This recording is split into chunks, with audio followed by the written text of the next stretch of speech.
Friends, this is second part of chapter 3 of 9th class atoms and molecules. So first part में हमने laws of chemical combination and Dalton's atomic theory के बारे में study किया था. So हम chapter को आगे कंटिन्यू करते हैं. तो नेक्स्ट हम स्टडी करेंगे एटम के बारे में. तो जैसा कि डाल्टन थ्योरी में आपको बताया गया था कि मैटर टिनी पार्टिकल से मिलके बना होता है जिनको एटम्स कहा जाता है. तो एटम को आप डिफाइन कर सकते हो, it is the smallest particle of an element that may और may not exist independently and retain all its chemical property. ठीक है, स्मॉलेस्ट यूनिट है, मतलब किसी भी एलिमेंट की, मतलब बिल्डिंग ब्लॉक कह सकते हो. कोई भी एलिमेंट या मैटर जिसकी आप बात कर रहे हो, अगर आप उसको ब्रेक करोगे तो आपको जो स्मॉलेस्ट यूनिट मिलेगी वो एटम मिलेगी इस डेफिनेशन के अकॉर्डिंग. तो atoms are very small in size and smaller than anything we can imagine और कंपेयर विद. मतलब बहुत छोटे होते हैं, नेक्ड आई से आप नहीं देख सकते. ठीक है, बहुत ही इनका जो साइज होता है काफ़ी स्मॉल होता है, नैनोमीटर तक भी चला जाता है. नैनोमीटर होता है 10⁻⁹ मीटर, या 1 metre is equal to 10⁻⁹ nanometre. तो देख लो कितना छोटा होता होगा एटम का साइज. और जो एटॉमिक रेडियस होती है किसी भी एटम की, जैसे यहाँ हाइड्रोजन की आपको बताया गया, हाइड्रोजन की जो एटॉमिक रेडियस है दैट इज़ 10⁻⁻10 मीटर. ठीक है, वो ऑनस्ट्रॉम में चली गई है. ठीक है, और ऐसे ही जो वाटर का एक मॉलिक्यूल होता है उसकी रेडियस है 10⁻⁹ मीटर. ठीक है, तो इन रेडियस से आप अंदाज़ा लगा सकते हो एटम का जो साइज़ है वो कितना स्मॉल होता होगा. ठीक है, तो ये कुछ कैरेक्टरिस्टिक्स बताए गए हैं एटम के. तो atom is the smallest particle of matter, ये डाल्टन एटॉमिक थ्योरी में भी बताया था. All elements are made up of tiny particles called atom and atoms are very small in size and they can not be seen through naked eyes. Atoms does not exist in free state in nature, but atom take part in chemical reactions. Chemical reaction में वो जरूर participate करते हैं. The properties of a matter depend upon the characteristics of the atom.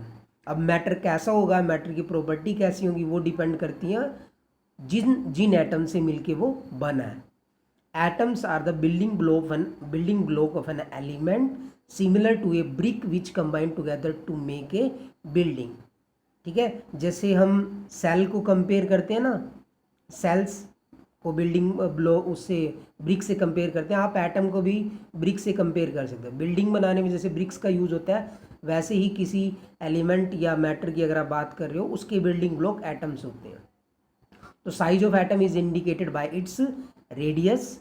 In ancient time atoms was considered indivisible. पहले Dalton theory के time की बात करें तो उस टाइम से मानते आ रहे हैं कि एटम्स इंडिविजिबल है, बट एटम्स को हम डिवाइड कर चुके हैं. एटम्स के अंदर क्या क्या चीज़ें होती हैं, प्रोटॉन, इलेक्ट्रॉन, न्यूट्रॉन, उनका अब हमें पता है.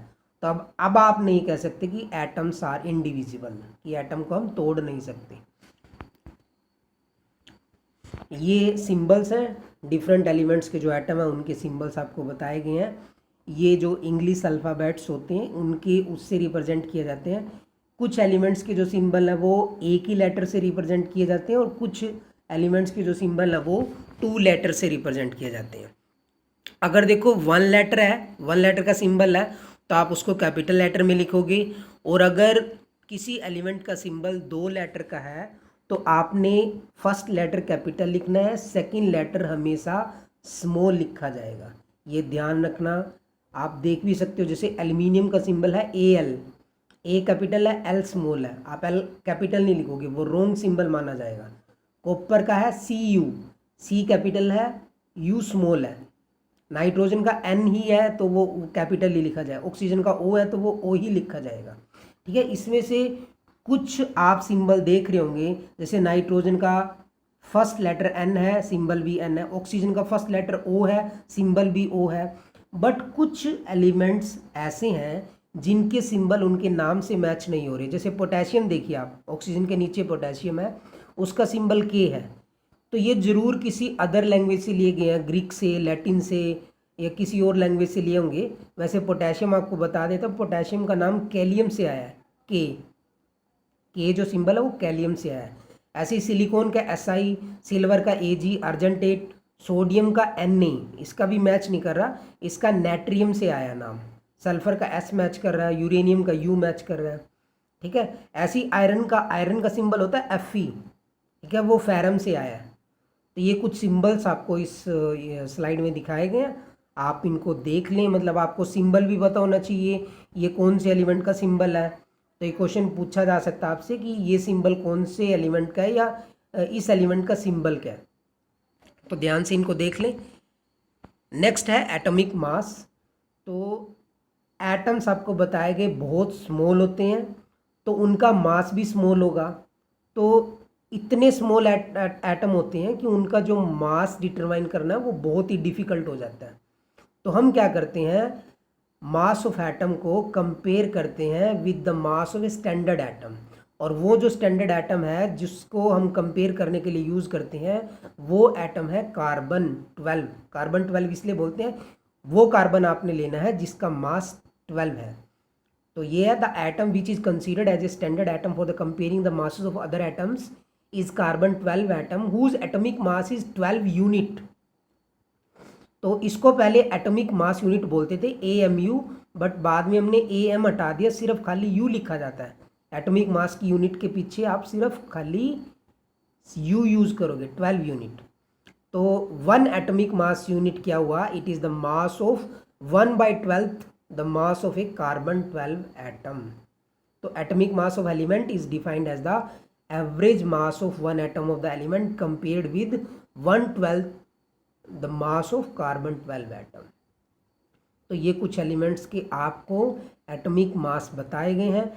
इन नंबर के बाद आपने U यूज़ करना है। जैसे हाइड्रोजन 1U लिखोगे आप, हाइड्रोजन का मास 1 यूनिट है, कार्बन का मास 12 यूनिट है, नाइट्रोजन का मास 14 यूनिट है, ऑक्सीजन का 16 यूनिट है, ऐसे ही सोडियम का 23 है, ठीक है।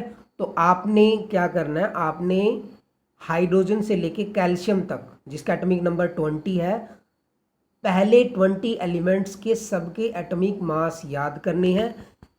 नेक्स्ट जो भी क्लास होगी मैं आपसे किसी से भी रैंडमली इन 20 एलिमेंट्स में से किसी का भी एटॉमिक मास पूछ सकता हूँ, ठीक है। तो ये एटॉमिक मास के बारे में थोड़ा सा और बताया है।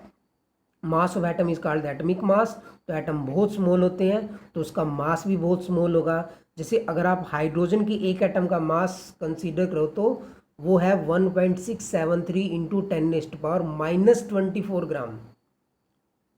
देख लो कितना ग्राम है, -24 ग्राम, ठीक है।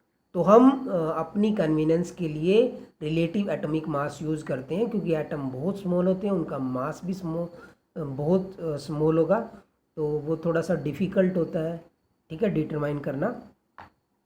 तो नेक्स्ट वीडियो में हम मॉलिक्यूल के बारे में स्टडी करेंगे। यहाँ तक अगर आपको कोई भी डाउट है तो आप पूछ सकते हैं। Thank you.